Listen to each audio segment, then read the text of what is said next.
दिल्ली के अंदर ही नहीं बल्कि पूरे देश के अंदर लगातार 75वां गणतंत्र दिवस मनाया जा रहा है। यहाँ तक कि संविधान दिवस की जो कह सकते झंडा फहराने की जो प्रक्रिया है वो अपनाई जा रही है और लगातार दिल्ली के हर गली इलाके के अंदर इस तरीके के झंडे फहराए जा रहे हैं। और यहाँ पर पहाड़गंज की बात करें, पहाड़गंज के मोतिया खान के इलाके के अंदर भी झंडा फहराया गया आज, और वो भी पूर्व मंत्री हारून यूसुफ के साथ। देखिए, आज के दिन हम उन तमाम लोगों को श्रद्धांजलि भी पेश करते हैं और मुबारकबाद उन लोगों को जिनकी वजह से आज हम आज़ाद हिंदुस्तान में सांस ले रहे हैं। और मैं समझता हूँ हर हिंदुस्तानी का ये फर्ज है कि इस आज़ादी को कैसे कायम रखा जाए, लोगों की आवाज़ जो है उसको उठाया जाए। जिस तरीके से लगातार पिछले 7 वर्षों से प्रयास हो रहा है इन आवाज़ों को दबाने का, ये हिंदुस्तान के किसी भी हिंदुस्तानी का ये सोच कभी नहीं रही। उसने हमेशा डर और उसके खिलाफ आवाज़ उठाई है, चाहे वो अंग्रेज़ों के खिलाफ हो, चाहे आज जिस तरीके से देश को बांटने का एक प्रयास किया जा रहा है, जिस तरीके से नफरत फैलाने की कोशिश की जा रही है। और नफरत इसलिए फैलाई जा रही है कि जो असली मुद्दे हैं, चाहे वो बेरोजगारी हो नौजवानों की, चाहे वो महंगाई हो, चाहे पेट्रोल डीजल की हो, चाहे खाने के तेल की हो, चाहे दालों की हो, चाहे सब्जियों की हो, मैं समझता हूँ कि आज हम सबको इन तमाम बीमारियों से लड़ने की ज़रूरत है और अपनी आवाज़ को बुलंद करने की ज़रूरत है। यही आज़ादी का इतिहास हम लोगों को सिखाता है और इसीलिए कांग्रेस पार्टी हमेशा लोगों की आवाज़ उठाती रही। आपने देखा जिस तरीके से राहुल जी ने बहादुरी के साथ, वो अकेले आदमी है देश के अंदर जो आंख में आंख डाल के नरेंद्र मोदी जी को सवाल पूछ रहे हैं और किसी के सवाल पूछने की हिम्मत नहीं, क्योंकि देश केवल 3-4 उद्योगपतियों के नाम पे चल रहा है। पूरे हिंदुस्तान के अंदर बेरोजगारी है, कारोबार खत्म है, लेकिन वो 2-3 जो हैं उनका मुनाफा जो है 10 गुना ज़्यादा इस दौर में, 10 गुना मुनाफा। और उनके जो लोन उन्होंने कर्ज लिए थे वो कर्ज तकरीबन 8 लाख करोड़ रुपए माफ़ कर दिया। तो ये तमाम सवाल हैं जिनसे आज हिंदुस्तान को जूझ, और मैं समझता हूँ कि तमाम दिल्ली वासियों को, देशवासियों को 75वीं वर्षगांठ पे हमारी आज़ादी की मैं दिल की गहराइयों से उनको मुबारकबाद।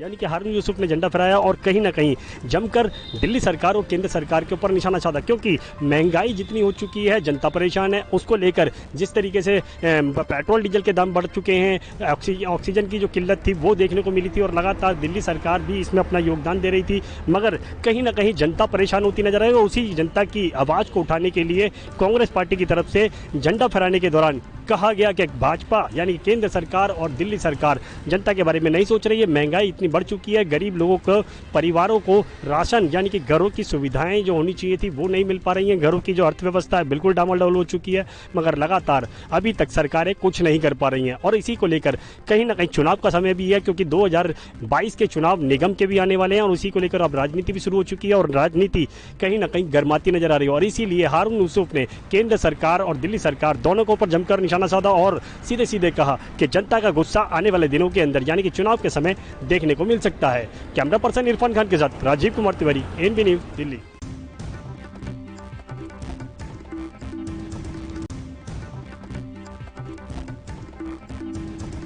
उत्तराखंड में मौसम ने एक बार फिर से करवट ले ली है। आगामी 14 अगस्त यानी कि कल और 15 अगस्त को मौसम विभाग ने प्रदेश के पहाड़ी और मैदानी इलाकों में भारी से अत्यधिक भारी बारिश की संभावना जताई है। अब सरकार के सामने भी चुनौती है, एसडीआरएफ के सामने भी चुनौती है और प्रशासनिक अमले के सामने भी चुनौती है, क्योंकि जिस तरह से भूस्खलन और तमाम ऐसे मामले सामने आ रहे हैं जिनसे निपटना अब एसडीआरएफ के सामने और प्रशासनिक अमले के सामने चुनौती होगा।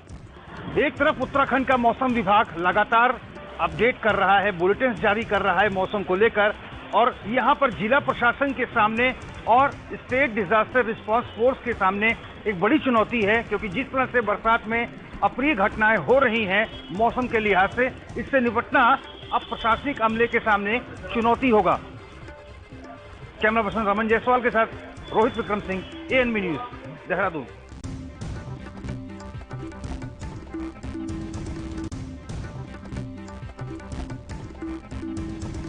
राजौरी में भाजपा नेता के घर हुए ग्रेनेड हमले में यहां उनके 3 साल के भतीजे की मौत हो गई, तो वहीं परिवार के 6 सदस्य अस्पताल में अपना इलाज करवा रहे हैं। देखें, जो आप कल की डेट में जो राजौरी के अंदर घर के अंदर जो हमारे ब्लॉक प्रेसिडेंट जसबीर सिंह जी थे, उनके घर में ग्रेनेड मार के जो 4 साल के बच्चे की जो हत्या हुई है, और इससे पहले भी आप देखें कि कुलगाम के अंदर जो हमारा सरपंच था, हस्बैंड और उसकी वाइफ को, दोनों को मारा गया। उससे पहले भी आप 1-2 महीने से जो वारदातें हैं कश्मीर के अंदर, जो खसूसी जो भाजपा की जो वर्कर हैं या ओहदेदारान हैं, उनको खसूसी टारगेट बना के जो किलिंग की जा रही है, उसके खिलाफ आज प्रोटेस्ट था पाकिस्तान के खिलाफ, ताकि जो हमारे J&K के अंदर लोगों का भाईचारा तोड़ने का और खसूसी जो मुस्लिम कम्युनिटी को या सिख कम्युनिटी को डराए जाने वाली काराना हरकतें जो की जा रही है, उसकी हम कड़ी जोर से निंदा करते हैं। वहीं इस घटना के बाद राजौरी में तनाव की स्थिति उत्पन्न हो गई है और उसके बाद पूरे राजौरी शहर को बंद कर दिया गया है। सभी व्यापारिक प्रतिष्ठान बंद है और इसको लेकर जम्मू और राजौरी में प्रदर्शनों का दौर जारी है। प्रदर्शन कर रहे लोगों की मांग है कि दोषियों के खिलाफ कड़ी से कड़ी कार्रवाई की जाए और वहीं पाकिस्तान का झंडा भी फूंका गया, क्योंकि पाकिस्तान से प्रायोजित आतंकवाद के जरिए जम्मू कश्मीर को फिर से नहलाने की कोशिशें की जा रही हैं। Devendra Kumar Shrivastava, ANB news, Jammu.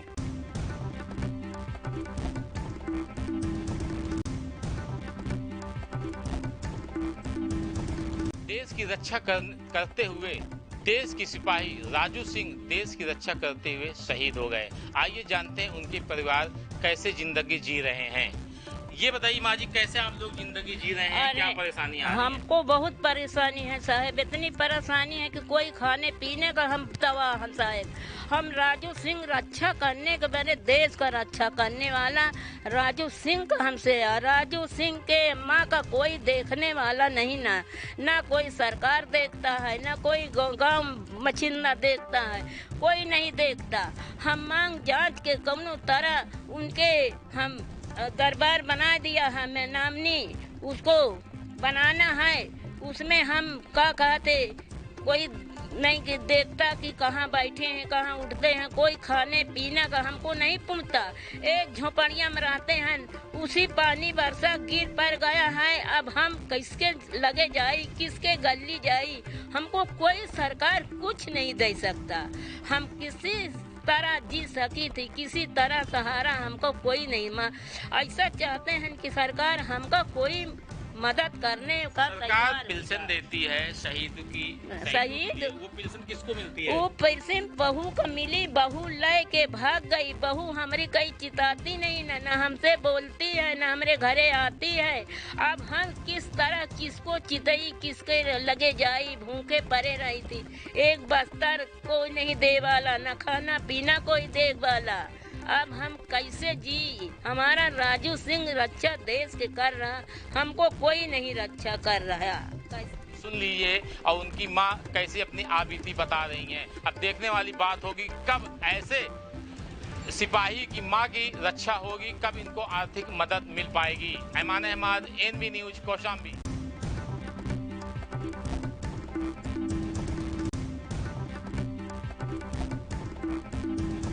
बरसाती नदियां अपने उफान पर रहती हैं और ऐसे समय में वहां पे उसमें नहाना बहुत ही घातक होता है। ताज़ा मामला अमेठी जनपद के पीपरपुर थाना क्षेत्र के अंतर्गत नेवड़िया गांव का है, जहां पर मालती नदी में 5 लोग आज नहाने गए थे, जहां तेज बहाव के कारण वो डूबने लगे और मौके पर आवाज़ देने पर वहां पे 3 ग्रामीणों की मदद से 3 लोगों को बचाया जा चुका है और ऐसे में अभी भी 2 लोग लापता हैं। मौके पर अमेठी पुलिस प्रशासन और CO अमेठी SDM के साथ मैप फोर्स और गोताखोरों के साथ जो है उनकी अभी भी खोजबीन जारी है, लेकिन अभी तक उन दोनों लोगों का पता नहीं चल पाया है। लेकिन देखने वाली बात ये होती है कि जब नदियों में पानी की धारा तेज हो और उफान तेज हो तो वहाँ पे जो है नहाना और अन्य कोई भी कार्य करना जो है मुनासिब नहीं होता है, ऐसा घातक होता है और जो कि घटना घट चुकी है। ऐसे में हमको ये सावधानी बरतनी चाहिए कि हमको नदी और ऐसी जगहों पर जो है जहाँ पे जानकारी ना हो यहाँ पे नहीं जाना चाहिए। कैमरामैन संजय यादव के साथ राजकुमार Jaiswal, ANB news, Amethi.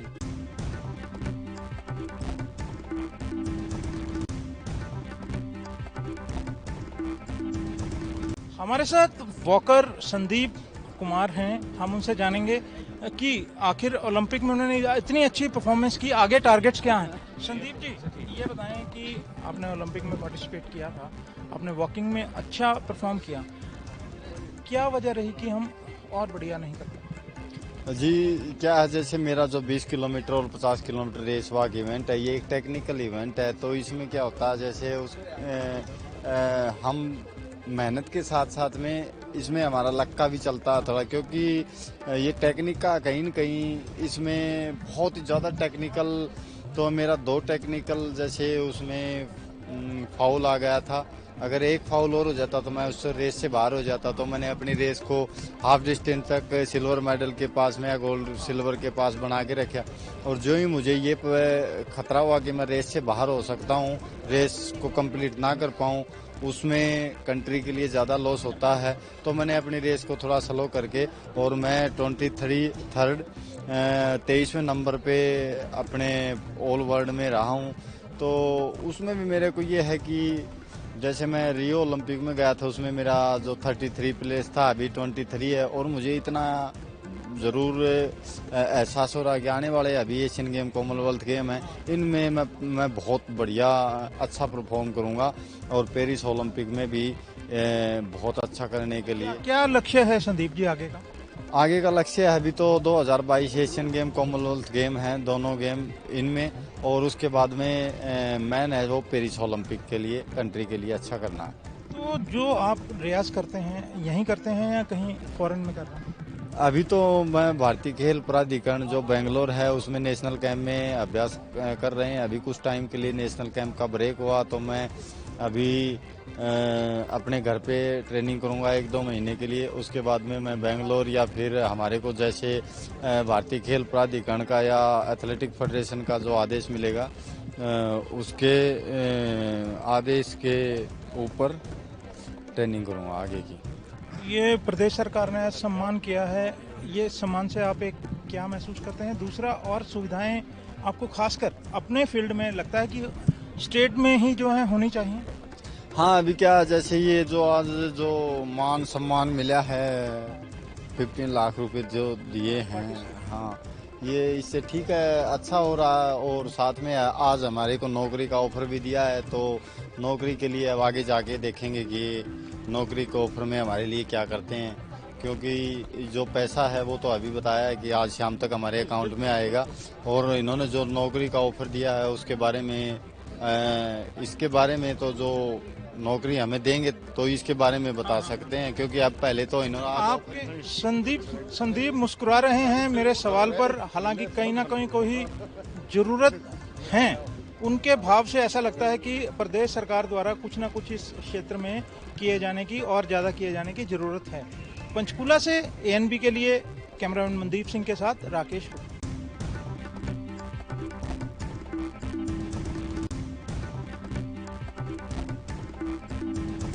Corona की तीसरी लहर को देखते हुए उत्तराखंड सरकार ने कोविड नियमों को 17 अगस्त तक बढ़ा दिया है। अन्य राज्यों से आने वाले यात्रियों को उत्तराखंड में प्रवेश करने से पहले RT-PCR की नेगेटिव रिपोर्ट दिखानी होगी। इस वक्त हम यूपी और उत्तराखंड के बॉर्डर, नासन बॉर्डर पर खड़े हैं। मेरे पीछे जो आप देख रहे हैं ये उत्तराखंड और यूपी का बॉर्डर, नासन बॉर्डर है। यहाँ अन्य राज्यों से जो यात्री आ रहे हैं वो बिना जांच के ही जा रहे हैं, जबकि उत्तराखंड सरकार ने जो नई गाइडलाइन दी है उसमें अन्य राज्यों से आने वाले यात्रियों को बिना RT-PCR की नेगेटिव रिपोर्ट के उत्तराखंड में प्रवेश नहीं दिया जा रहा है। बोर्ड में भी जो गाइडलाइन थी हमारी कि जो अगर कोई व्यक्ति बाहर से आ रहा है तो उसको अपनी RT-PCR की 72 घंटे के अंदर रिपोर्ट लानी है, जिसकी एंट्री पोर्टल पर होनी चाहिए। और अगर यदि नहीं होती है तो फिर उसका एंटीजन टेस्ट तुरंत वहाँ कराएंगे और उसके आधार पर तय करेंगे कि उसको अंदर प्रवेश देना है नहीं। तो अभी हमारी जानकारी में भी यही कि वही पुरानी गाइडलाइन अभी चल रही है, कोई नए दिशा निर्देश हम लोगों को प्राप्त नहीं हुए इस विषय में।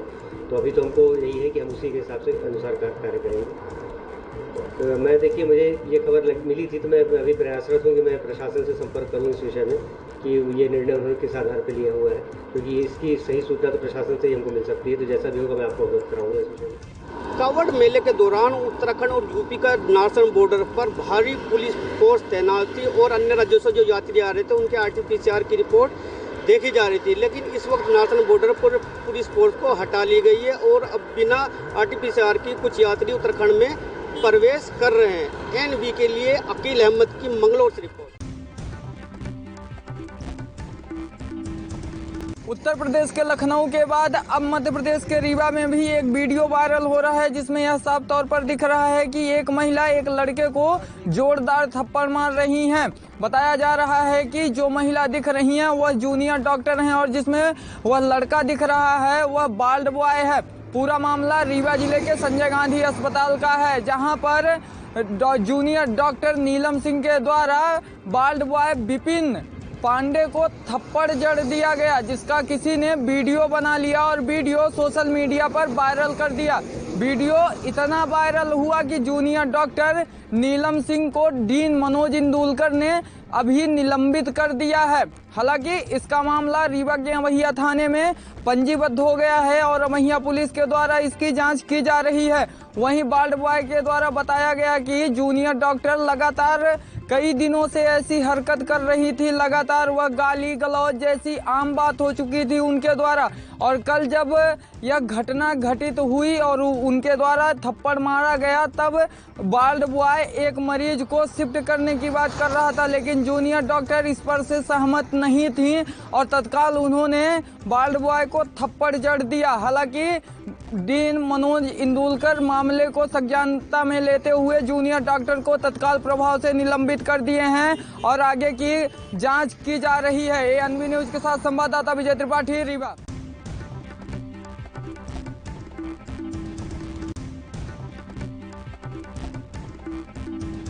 गोरखपुर पुलिस हमेशा अपने कार्यों को लेकर चर्चा में रहती है। अभी विगत कुछ ही दिन पहले कोतवाली थाना क्षेत्र के बेनीगंज चौकी इंचार्ज पर युवक की पिटाई का आरोप लगा था। वो मामला अभी शांत भी नहीं हुआ। हालांकि उस पर कार्रवाई करते हुए एसएसपी ने जो आरोपी चौकी प्रभारी थे उनको लाइन हाजिर कर दिया, लेकिन फिर एक बार गोरखपुर पुलिस के ऊपर आरोप लगे हैं।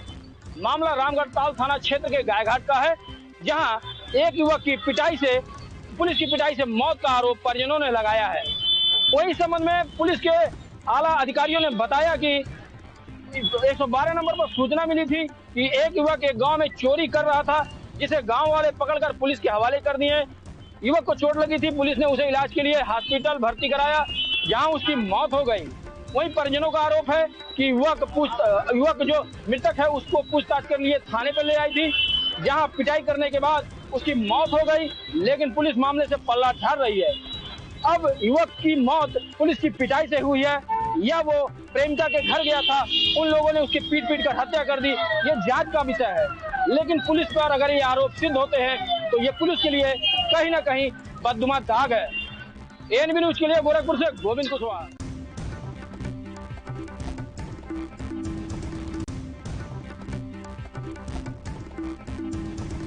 भगवानपुर थाना क्षेत्र के अंतर्गत लव्वा गांव में कल शाम एक व्यक्ति की गोली मारकर हत्या कर दी गई, जिसके बाद पूरे क्षेत्र में दहशत का माहौल हो गया। दरअसल वह शख्स बिजली घर से अपनी ड्यूटी कर वापस लौट रहा था, जहां पर अज्ञात लोगों के द्वारा उसकी हत्या कर दी गई, जिसके बाद काफ़ी संख्या में ग्रामीण मौके पर इकट्ठा हो गए।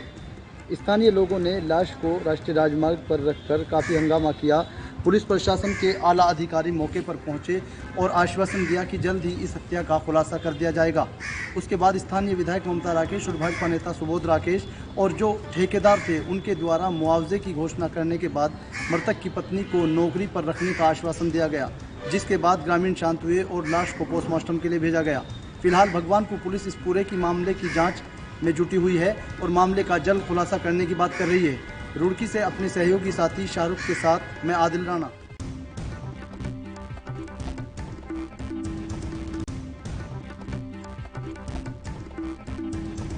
आपको बता दें, अलीगढ़ के थाना रोरावर क्षेत्र से एक परिवार दिल्ली जाने के लिए अलीगढ़ रेलवे स्टेशन गया था। वहीं रेलवे लाइन क्रॉस करने के दौरान विक्रमशिला एक्सप्रेस की चपेट में आकर 2 लोगों की मौके पर मौत हो गई। वहीं एक व्यक्ति की इलाज के दौरान मौत हो गई। वहीं जीआरपी पुलिस ने तीनों व्यक्तियों के शव को पोस्टमार्टम हाउस पहुंचाया है। वहीं मृतकों के परिवार में कोहराम मचा हुआ है। अलीगढ़ से एएनबी न्यूज के लिए मुकेश कुमार उपाध्याय के साथ कैमरामैन अश्विनी गौड़।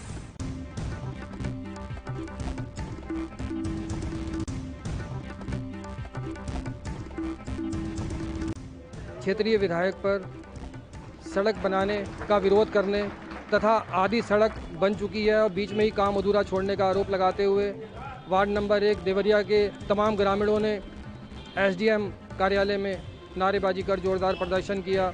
इस दौरान ग्रामीणों ने आरोप लगाया कि भाजपा विधायक और भाजपा वार्ड सभासद के इशारे पर निर्माण कार्य को बीच में रोक दिया गया है और अगर जल्द ही निर्माण कार्य शुरू नहीं किया गया तो ग्रामीणों द्वारा उग्र आंदोलन शुरू किया जाएगा।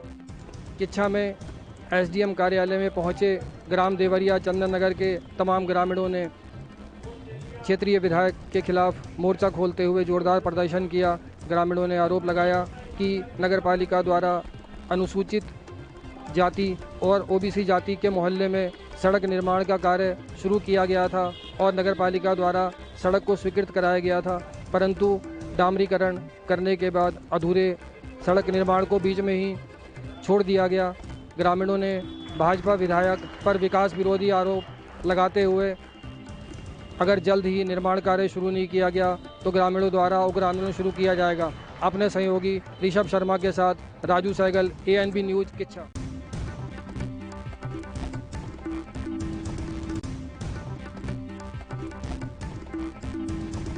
अफजलगढ़ के जोहर अली इलाके में एक पति ने अपनी किन्नर पत्नी की गोली मारकर हत्या कर दी और मौके से फरार हो गए। शद्दू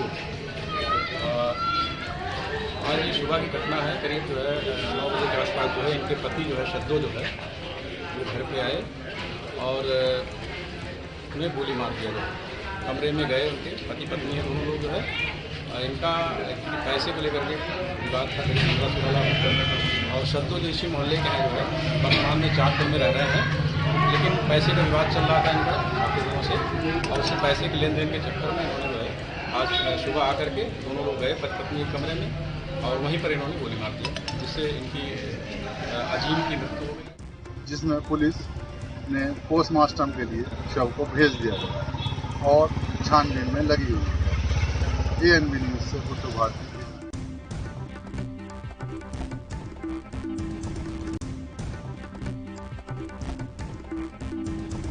देवरिया की खामपार पुलिस ने एक बड़ी सफलता हासिल की है, जिसमें 15 चोरी के वाहन को चोरों के पास से गिरफ्तार किया है, जिसमें 3 अभियुक्तों को खामपार पुलिस ने दबोचा है। यह सफलता के बाद से पुलिस अधीक्षक डॉक्टर श्रीपत मिश्रा ने प्रेस वार्ता कर जानकारी दी कि 15 चोरी के वाहन को पुलिस ने वहां पे बरामद किया है और 3 अभियुक्तों को गिरफ्तार कर न्यायालय की कार्रवाई की जा रही है। उन सबको न्यायालय के समक्ष पेश किया गया है। देवरिया में चोरी की बढ़ती घटनाओं को लेकर एसपी श्रीपत मिश्रा का लगातार आदेश है कि इसको किसी तरह अंकुश लगाया जाए। उसका नतीजा ये देखने को मिला है कि आज यहाँ पे 15 वाहन जो चोरी के लोगों के सीधे साधे लोगों के चोरी हो जाते हैं, जैसे उसको बरामद किया गया है। बिहार बॉर्डर का थाना है खामपार, यहाँ से पुलिस ने गिरफ्तारी करके अभियुक्तों के पास से बरामद किया वाहन और अब थोड़ी सी पुलिस ने भी राहत की सांस ली है कि चोरी की कुछ घटनाओं का खुलासा हुआ है।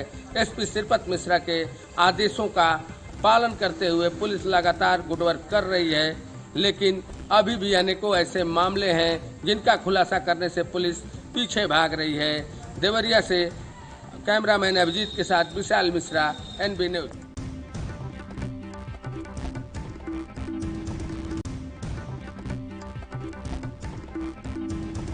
बांदा में 485 ग्राम स्मैक के साथ महिला तस्कर गिरफ्तार। आपको बता दें कि ये जो महिला तस्कर है ये लगातार जो है कई बार जो है इसको जेल भेजा जा चुका है और ये महिला तस्कर जो है आज जो है स्मैक लेके जो है जा रही थी, जिसको जो है आज जो है बांदा पुलिस जो है मुखबिर की सूचना पर जो है बांदा पुलिस ने आज इसको गिरफ्तार किया है।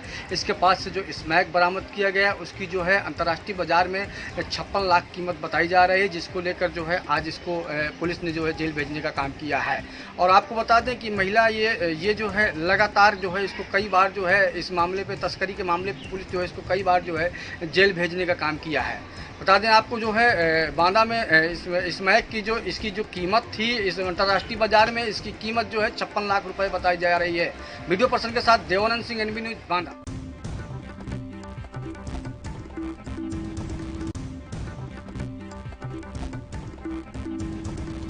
प्रदेश के मुखिया योगी आदित्यनाथ जी लगातार गरीब लोगों को राशन बंटाने का काम कर रही है और योगी सरकार लगातार गरीब लोगों को फ्री राशन देने का काम कर रही है। तो वहीं आपको बता दें कि ललितपुर जनपद में ऐसा कोटेदार है जो गरीब लोगों के हक पर डाका डाल रहा है। वह राशन में 2 किलो की घटतौली कर रहा है। यहाँ पर तो राशन लेने आते 3-4 घंटे खड़े रहते हैं और राशन भी टाइम से नहीं देते हैं और हर महीने 2 महीने 2 किलो से कम काटते नहीं है, ऊपर कट जाए। कौन से भी एडवांस लेते हैं, पैसा को मिलता जब। कोटेदार कौन है आपके यहाँ पे? अरविंद कुमार साहब जैन। अच्छा, कब से ये समस्या चल रही है आपके यहाँ पे? हमेशा ये समस्या चल रही है हर बार। क्या कहते हैं, बात नहीं करते उनसे? बात करते हैं तो कहते हैं वो तो पैसे कमा रहा है, पैसे भी कहते हैं हमें मजदूरों का कहाँ से देंगे, तुम्हें वहाँ से काट के देंगे। ऐसा ही मामला ललितपुर जनपद के कस्बा बिरदा से आया है, जहाँ पर कोटेदार द्वारा जो लोग हैं राशन लेने जाते हैं तो उनके साथ 2 किलो जो अनाज है कम दिया जाता है। जब लोग इसका विरोध करते हैं तो कोटेदार उनका राशन काट देने की धमकी देता है, जिससे लोग खासी भयभीत रहते हैं। साथ ही लोगों ने कोटेदार पर आरोप लगाए हैं कि जो कोटेदार है वो कई महीनों से जो लोगों का कोटा जो राशन है 2 किलो कम दे रहा है। साथ ही जब इस बारे में कोटेदार से बात की गई तो कोटेदार का यही कहना है कि गोदाम प्रभारी जो है मुझे हर महीने 12 कुंटल जो अनाज है कम देती है, जिसके चलते मुझे लोगों का 2 किलो जो अनाज है कम देना पड़ता है। साथ ही जो लोग हैं उन्होंने यही भी आरोप लगाया है कि जो कोटेदार है वह अपनी मनमानी करता है और विरोध करता है तो उसे राशन काटने की धमकी देता है। अब आखिर देखना यह है कि आखिर योगी सरकार लगातार लोगों को फ्री राशन देने का काम कर रही है, तो वही जो कोटेदार है लोगों जो योगी सरकार है उसकी मंशा पर पानी फिरने में लगे हैं। आखिर कब तक जो गरीब लोग हैं इनके साथ अन्याय होता रहेगा। ललितपुर से कैमरा पर्सन राजन सिंह के साथ नीतीश कुमार, एनबी न्यूज।